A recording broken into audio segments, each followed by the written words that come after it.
Hi, today I want to talk about this idea that I put forth in another video of women being latent, which means potential philosophers. So having a philosophical relationship to life, and putting forth that women now in the modern day life, we need to develop a philosophical relationship with life. So I want to talk a little bit about this today and what I meant by that.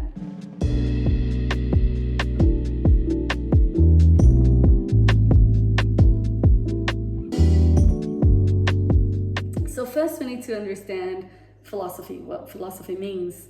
So philosophy very simply means love of wisdom. Philos means love, affection, and Sophia means wisdom. So when I talk philosophy, I'm not saying that you have to have read all these incredible, lengthy, often wordy, and very often also male philosophers of the past or present. So that's not what I mean by saying that women need to develop a philosophical relationship with life. What I mean by that is that we need to start inquiring, having a questioning mind in relationship to how we live and how we understand our bodies in the context that we live. To do that, we need to develop some philosophical muscles. So just like when we go to the gym, for example, and we start developing muscles just by working out, we're gonna have to work out our philosophical capacities. For some of us, that comes quite naturally. For some of us, that's a bit harder, and that's why we're gonna do stepping stones, because I think that this is something for every day. It's not something that has to add pressure to you, to your day-to-day living. It's something that's supposed to help you in your day-to-day life. And that's what I want to talk about today. So philosophy also means the pursuit of understanding, truth, and knowledge. So it's not, it's not rocket science. It's when we're just really trying to understand a lot of the things that are underpinning a lot of assumptions that we might make about ourselves, about our relationships, about the world we live in. And we might just go, people told me that, but is this really the case? And who has made this decision? Who chose that for me? So that's what I'm suggesting. And why I'm suggesting that is that the modern day society that we live in today has a very poor understanding of the female biology. What's contained within that, by having a very poor understanding of the female biology, there's a lot of assumptions that have been made about how women are in the world and how they should be, and what's right and what's wrong and what's feminine and what's not feminine. And there is a lot of confusion. So to really unpick this confusion, this knot of confusion, the way I say it, it's a knot in the middle of our lives, we have to have a philosophical relationship to things. So a simple way of thinking about it is we're going to start doing that by thinking about lenses. So lenses are, you can really think of glasses, for example, just these glasses that I'm wearing now. So I'm seeing through the lenses of my glasses. I'm seeing through the world. I'm seeing the world outside through these glasses. Now, if these glasses were very dirty, I'd be seeing through these very dirty glasses and interpreting that the world is very dirty, for example. It's a silly example, and sometimes we're gonna have to go a little bit silly to just make super obvious. But a lot of the times, what I'm actually saying is that we're we're all the time walking around with glasses, invisible glasses, and judging the world through lenses that are invisible. So we're making assumptions that the world is like this, but actually we're seeing through a particular lens. So that's the first thing that I want you to reflect upon. What are the lenses that you're seeing the world through? And most importantly, for this topic that we're going to bring in, we're going to start talking a lot about the female biology, and that's not the end goal of our conversation. But as I said in previous videos that you might have watched, because we have very poor understanding of the female biology, if we don't understand what's going on, we make very mistaken assumptions. And in the end, women pay the price, but also men pay the price. I mean, the whole society pays the price of our misunderstandings. So I want you to look through the lenses of your glasses, your invisible glasses, and see how you judge yourself through these lenses. So maybe I'll introduce you to frames. What are frames? So if lenses are the perspective that you see things through, the frames are a structure, a context in which that invites us to have a particular lens. So we can have a certain lens contained within a frame. Like, think of an actual frame of a painting. If we think of modernity and the modern world that we live in, it's not just the world, it's a frame, it's a particular frame that has judgments inside of it, and has assumptions inside of it, and has rights and wrongs inside of it. And it invites us to look at things through these lenses. Have some reflection time now and see if you can understand what I mean by frames and lenses. Now I'm going to give you an example of how frames can really shape the way we see things.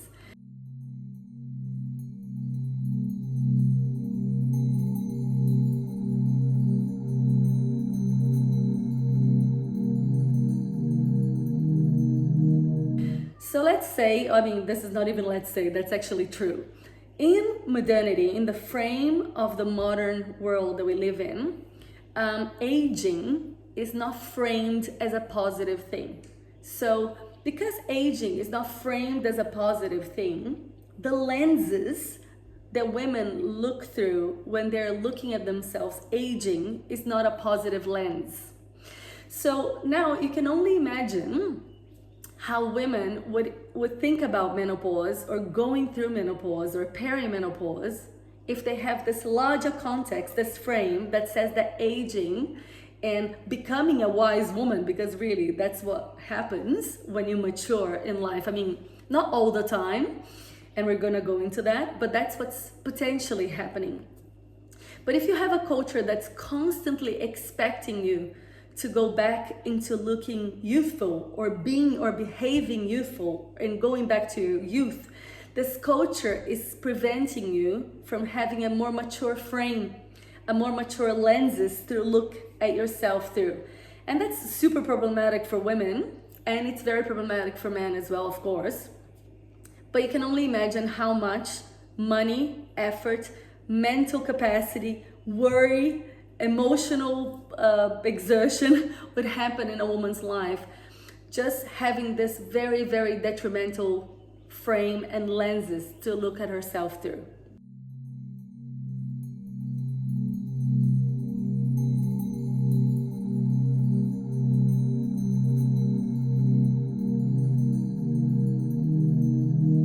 So I might leave you with some provocations. So I said in a past video about provocations and how we're going to be working with provocations. So they're not necessarily meant to trigger you or make you extremely uncomfortable, although they might, and that's not a bad problem. That's not a bad thing. Making us a bit uncomfortable when we're at the edge of our thinking or going to something new, it's often felt as something uncomfortable. We're not going to shy away from this in these videos. I'd like to invite you to think of what do you think the frame or the lenses of baby brain, how would a mom look at herself through the frame that she now has baby brain after she has given birth? How do you think a woman would look at herself when she thinks about PMS? What's the lens of PMS affording women? How about menopause? How about hot flashes or brain fog? How do you think we think about ourselves, and how do you think we'll see the world when we think about brain fog? If you can already, I think you're already getting the gist of this, but a lot of the terms and the words that we use to define women's shifting mental states are very, very detrimental to creativity, right? If a woman thinks that she has brain fog, it's much less creative than if she thought, wow, this new state that I'm in, it's not very good to do this, but it's very good to do that. Imagine if we lived in a world in which aging was seen as really not only right and of course a natural consequence of a life lived, but also something to be honored and respected. How do you think women would feel about aging then?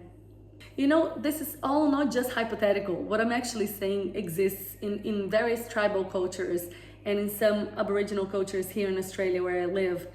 Aging is not seen as a bad thing.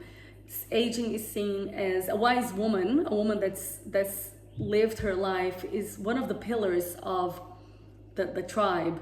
In many tribal situations, that's what happens. So this recognition of the wisdom acquired through life puts a woman in a completely different situation, and she looks at herself through a completely different lens. And that's what I want to invite you to start pondering upon.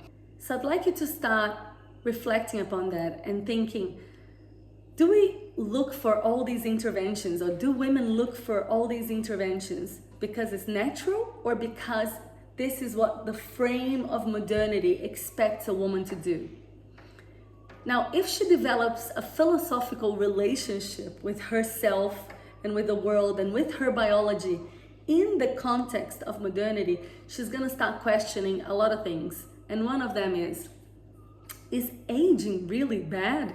Should I really be ashamed of my wrinkles? Should I really try to hide my wrinkles? Or what's going on there? Why do I have the impulse to hide my wrinkles? Maybe this is a good time to remind you that I don't say anything here in form of judgment. Like, I don't hold judgment of any choice that a woman or a man might take. What I want to invite us in is a conversation, an honest conversation in which everything, all our thoughts and our assumptions and our projections of how we should be in the world can be really unpicked, so we understand why we're doing what we're doing, and if this is the best approach from here to the future. Because we're teaching our kids a way of being, and these teachings that we pass on to our children, they have consequences. They shape the future of our society. And I think we're in a moment now that we have to start thinking, what future do we want to create to these children? And is something healthy for kids to devalue aging? Is that something that we want to teach our children? Do we want to teach our older women that they should hide their age? They should be embarrassed of aging. They should be embarrassed of the finality of life, because life is actually, you know, it has a beginning, a middle, and an end. And that is a truth, that when we are, you know, aging, we're getting closer to death. That's a very, very difficult truth to accept. And that our current medical system, our current models and modernity likes to hide death in all possible ways. We have a very, very unhealthy relationship to death. Whereas in tribal times, and I'm not going to be utopian here, I'm not saying that all tribal cultures had the same relationship to death and they were all healthy. You know, of course, I don't know about all tribal cultures. I know about some tribal cultures, and I do know that Indigenous cultures, especially here in Australia, had ceremony for all sorts of things. You know, grieving was a collective act, and dying was held in culture, birth was held in culture. So our modern day culture hasn't kept birth as sacred. It hasn't kept death as sacred, and it has really vilified the aging process. And one of the results of that we can see in the crazy cosmetic industry that we have, that moves billions of dollars. So all of that is not to just bring criticism and pessimism. It's just to provoke us to go, we are empowered. We can make decisions every day. We actually do make decisions every day. But how we're making those decisions is something important for us to bring here. And what are we making them based on? So which frames are shaping our decisions, and which lenses are we looking through at the world through? And do we want to keep these lenses? Because once we recognize that we have glasses, you know, at first we might just be walking around not thinking that we're looking through lenses. That's how the world is. But once we go, actually, this is not how the world is. This is how maybe my family thought the world is, and my school told me the world is, and my country told me the world is, and we have all these frames and all these lenses shaping our worldview.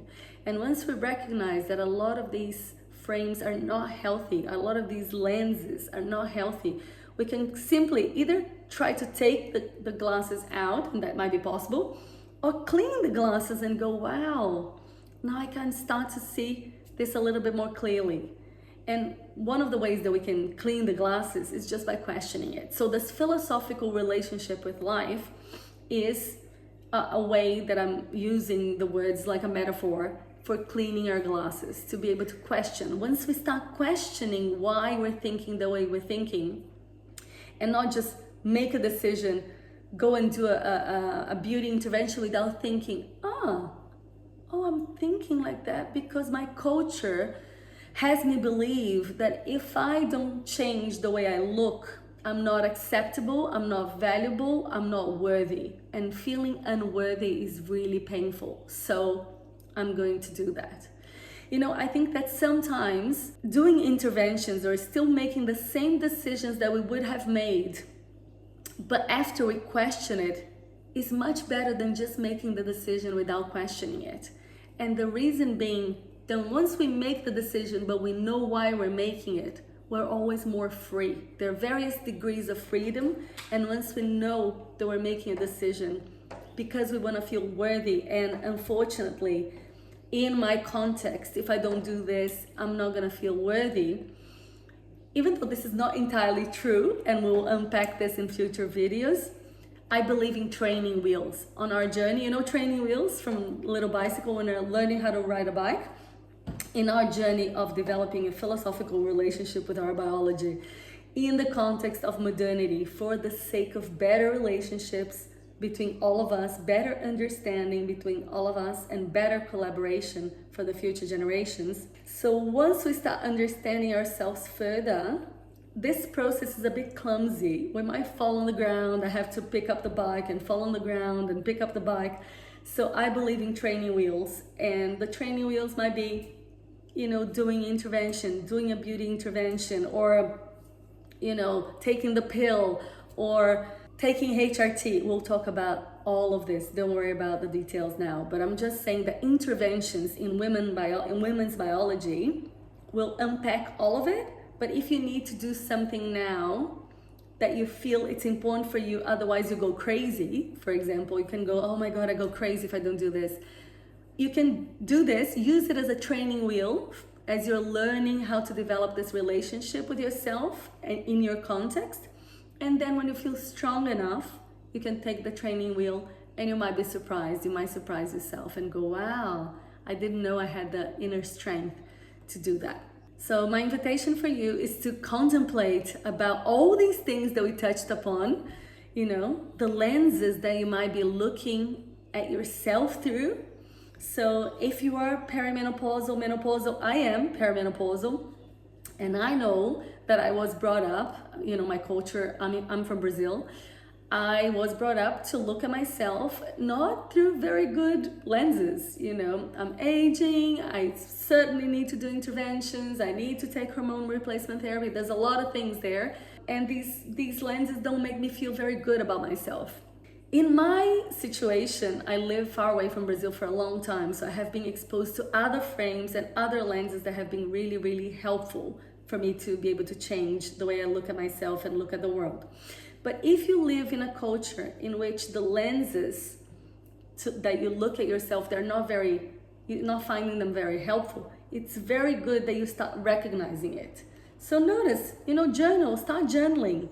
How do you look at yourself? If you're aging or perimenopausal or just cycling, how do you look at your cycle? How do you look at your menstrual cycle? Does it suck? Is it, oh, I can't believe I have a period? Or how do you look at, I don't know if you're on the pill or off the pill. So all of that, it's really important that you start developing a relationship with how you see yourself and how you see yourself in the world. And if you feel called, put some comments, and that will certainly help us create the next videos. If you like this video, if it has been helpful to you in any way, take a moment to subscribe and share with your friends. Thank you. See you next time.